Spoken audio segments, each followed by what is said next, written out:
ओ भाई, श्रद्धा कपूर ने तो स्त्री 2 में आग लगा दी, एकदम पैसा वसूल पिक्चर है। हाँ यार, कसम से क्या फाड़ू एक्टिंग की है। वैसे पास में पॉपकॉर्न हो और सामने बढ़िया सी पिक्चर चल रही हो तो देखने में डबल मजा आता है। ओह शिट, पॉपकॉर्न तो खत्म हो गया और अभी तो आधी पिक्चर बाकी, अब क्या करेंगे। जस्ट चिल बेब्स, पॉपकॉर्न ही तो खत्म हुए हैं, बट हमारी काली सौतेली बहन किस दिन काम आएगी। तभी पुराना सा सलवार कमीज पहने सिंपल सी चोटी में कमरे में किंजल आकर पूछती है, मोना रीटा, तुम दोनों बता दो डिनर में क्या खाओगी।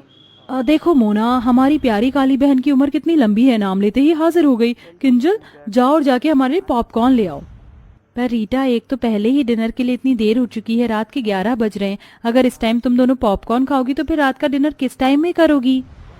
ये सुनते ही दोनों गोरी सौतेली बहनें गुस्से में लाल पीली हो जाती हैं। अबे ओ फटे दूध की फफूंदी सी शक्ल वाली बहन जी, तेरा काम सिर्फ हमारा ऑर्डर मानना है, ऑर्डर देना नहीं, समझी। अब जा जल्दी और पॉपकॉर्न ला। और रही बात डिनर करने की, तो वो हम अपने टाइम पर ही करेंगे, रात के 1 बजे। अब दफा हो यहाँ से, काली गुलाब जामुन।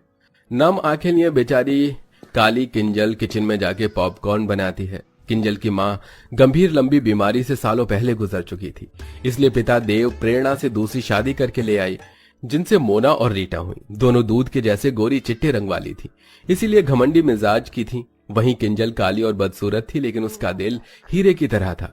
मगर हर दिन ही उसे अपनी सौतेली माँ और बहनों के ताने सुनने पड़ते थे। मोना रीटा, ये लो तुम्हारे पॉपकॉर्न, अब बता दो डिनर में क्या खाओगी।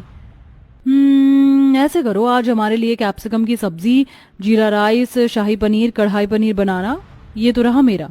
मैं डिनर में वेज पुलाव खाऊंगी चिली चटनी के साथ। हमारी ये पिक्चर खत्म होने से पहले हमारा डिनर हमें परोसा हुआ मिल जाना चाहिए, शार्प 1 बजे। ठीक है, मिल जाएगा। किंजल जल्दी से रसोई में आकर डिनर बनाना शुरू करती है, तो वहीं दोनों सौतेली गोरी बहनें मस्ती मार कर पिक्चर देख रही थी।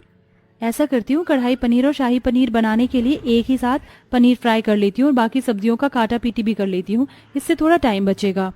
देखते देखते सब्जी बनाने में रात के 12 बज जाते हैं, तो डरे लफ्जों में किंजल बोलती है, मेरे पास केवल 1 घंटा रह गया। अगर 1 घंटे में मैंने दोनों को डिनर नहीं करवाया तो वो कल की तरह ही करेंगी। नहीं, जल्दी कर किंजल। देखते देखते घड़ी की सुई 1 पर आ जाती है, लेकिन दोनों सौतेली बहनों को डिनर परोसने में किंजल को 2 मिनट लेट हो जाता है, तो दोनों अकड़ जाती हैं। तुमने हम दोनों को 2 मिनट लेट डिनर दिया है, इसकी पनिशमेंट मिलेगी। लो खाओ खाओ, बहन के हाथ से खाने से प्यार बढ़ता है। नहीं मोना, मुझे क्षमा कर दो, कल से बिल्कुल देर नहीं होगी, मैं तुम दोनों को टाइम से डिनर करवाऊंगी। बोलते बोलते किंजल की आंखों से डर के मारे आंसू छलक पड़ते हैं। मैंने कहा खाओ। मोना भाप निकलता खाना उसे खिला देती है। खाना काफी ज्यादा गर्म होने की वजह से बेचारी किंजल का मुंह जल जाता है। फिर मोना रीटा डिनर करते करते रात के 1 से 2 बजा देती हैं। किंजल झूठी प्लेट उठाकर किचन में आ जाती है और बिलख बिलख कर रोने लगती है। हे भगवान, तूने मुझे कैसी जिंदगी दे दी है, अपने घर में मैं नौकरानी हूँ। रोते रोते वो किचन में ही चटाई डालकर सो जाती है। तभी सुबह के 5 बजते माँ प्रेरणा किचन में धमक पड़ती है और लात मारकर जगाती है। अरे ओ काली कलूटन, चलो जल्दी से। लेकिन जब किंजल नहीं जागती तो मोना रीटा भरी बाल्टी का पानी डाल देती हैं, जिससे वो घबरा कर उठ जाती है। हे भगवान जी, ये मुझ पर पानी किसने डाला? ये शुभ काम हमने किया है। मोना रीटा, ये क्या बदसलूकी है किसी सोते हुए इंसान के साथ इस तरह से पेश आना, जबकि तुम दोनों ने देखा था कि रात को मैंने तुम दोनों को 1 बजे डिनर करवाया था। उसके बाद सोते सोते मुझे 2-3 बज गए थे। ये सुनते ही प्रेरणा अपनी गोरी सुंदर बेटियों की साइड लेते हुए बोलती है, अरे ओ कोयला खादान, मैं देख रही हूँ कि तेरी ये कैची जैसी काली जुबान कुछ ज्यादा ही चलने लगी है। उठ और नाश्ता बना, समझ गई? जी माँ। आधी अधूरी नींद में ही बेचारी किंजल उन्हें नाश्ता करवाती है और फिर पूरे घर में झाड़ू पोछा लगाती है। तभी पिता देव घर लौट आता है, तो दोनों सौतेली बहनों की शक्लें बन जाती हैं। आगे पिताजी, अब शुरू हो जाएगा दोनों बाप बेटी का मेलो ड्रामा। किंजल बेटी, तू क्यों पोछा लगा रही है? काम वाली नहीं आई है क्या? वो पापा।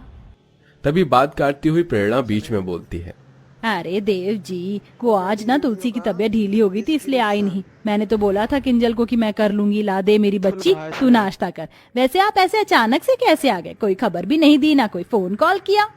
वो 1-2 दिन की छुट्टियां मिली थी, इसलिए चला आया किंजल को देखने। पापा, आपको तो किंजल दीदी के अलावा हम दोनों दिखते नहीं, थोड़ा प्यार हमें भी दे दीजिए। आफ्टर ऑल हम आपकी बेटी हैं। हाँ जानता हूँ। देव अक्सर काम के सिलसिले में महीने महीने बाहर रहता था, इसलिए उसे इस बात की कानों कान खबर नहीं थी कि उसकी दोनों सौतेली बेटियों ने किंजल को नौकर बनाकर रखा था। वो हर महीने खाना बनाने वाली और 3 टाइम के बर्तन मांजने वाली के पैसे भिजवाता, जिसे प्रेरणा बेटियों में उड़ा देती थी। लगभग 2 दिन बाद देव वापस लौट गया और फिर से सब वही शुरू हो गया। इसी तरह दिन गुजरने लगे और अब किंजल के कॉलेज के फाइनल वर्ष की परीक्षा शुरू होने वाली थी। इसलिए वो अपनी दोनों सौतेली बहनों के पास आकर बोलती है, मोना रीटा, आज से तुम दोनों डिनर 9-10 बजे तक कर लेना प्लीज। तो आंखें चढ़ाकर दोनों ने ठाए से कहा, मगर वो क्यों भला?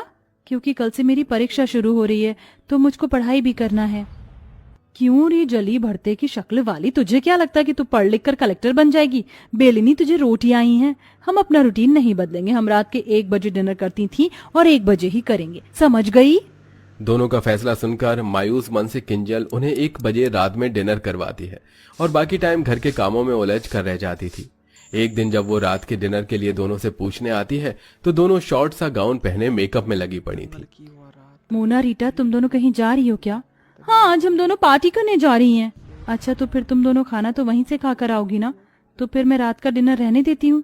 अच्छा जी, क्यों री काली भैंसिया, तुझे क्या लगता है हम तुझे आराम फरमाने देंगे? चुपचाप से हमारा डिनर बनाकर तैयार रखना।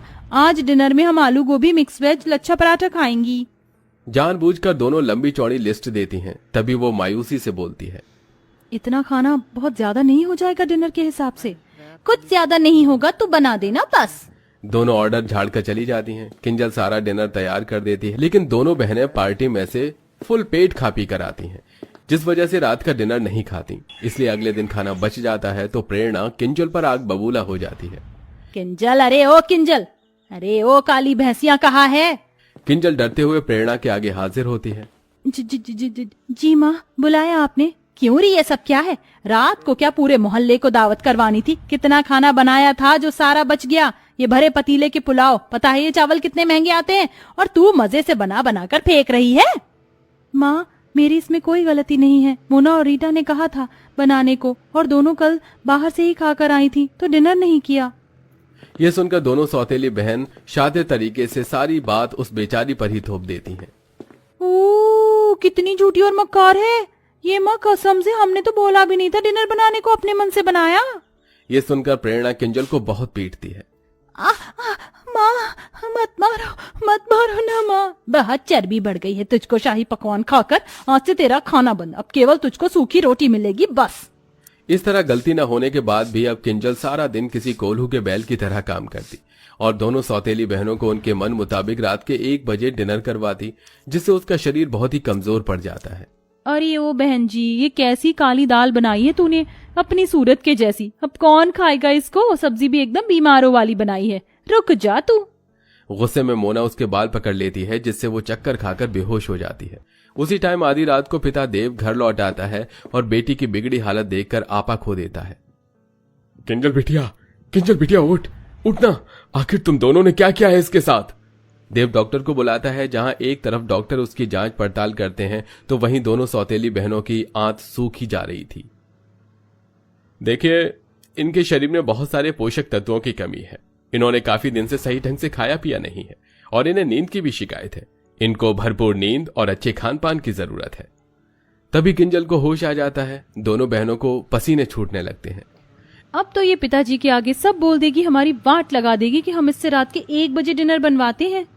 लेकिन किंजल कुछ भी नहीं बोलती, जिससे दोनों घमंडी बहनों का स्वभाव बदल जाता है और वो रोते हुए कहती हैं, आई एम सॉरी किंजल, हम दोनों को माफ कर दो। हमने तुम्हें आधी आधी रात को डिनर बनवाने के लिए मजबूर किया।